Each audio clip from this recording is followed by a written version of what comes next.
Isu kejahatan transnasional menjadi hal yang paling menonjol dalam pembahasan pada Forum KTT ke-47 ASEAN di Kuala Lumpur, Malaysia. Menteri Luar Negeri RI Sugiono Selasa 28 Oktober menyebut Indonesia mengusulkan perlu adanya satu infantarisir terhadap lembaga-lembaga yang berkoordinasi antara negara-negara anggota ASEAN untuk bisa memonitor masalah kejahatan lintas batas tersebut.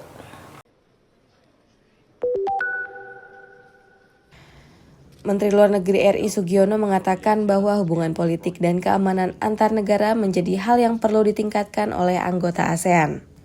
Menurutnya, dalam rangkaian konferensi tingkat tinggi atau KTT ke-47 ASEAN di Kuala Lumpur, Malaysia yang berlangsung pada 26 sampai 28 Oktober, penanganan kejahatan transnasional menjadi isu yang paling menonjol. Usai penutupan KTT ke-47 ASEAN, Menlu Sugiono menyebut korban dari tindak kejahatan tersebut bukan hanya warga negara Indonesia, melainkan juga negara-negara kawasan lainnya. Yang menjadi korban kebanyakan adalah anak-anak muda, ya kan, yang terjebak di dalam. Jadi itu juga jadi concern kita. Saya kemarin mengusulkan, Indonesia mengusulkan bahwa perlu ada satu inventarisir terhadap lembaga-lembaga yang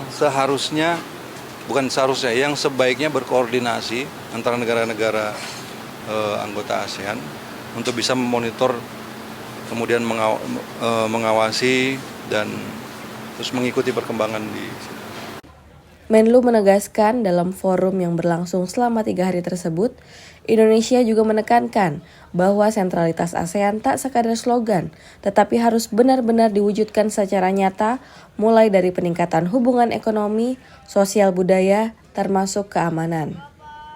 Dari Kuala Lumpur, Malaysia, Cahya Sari, Kantor Berita Antara, mewartakan.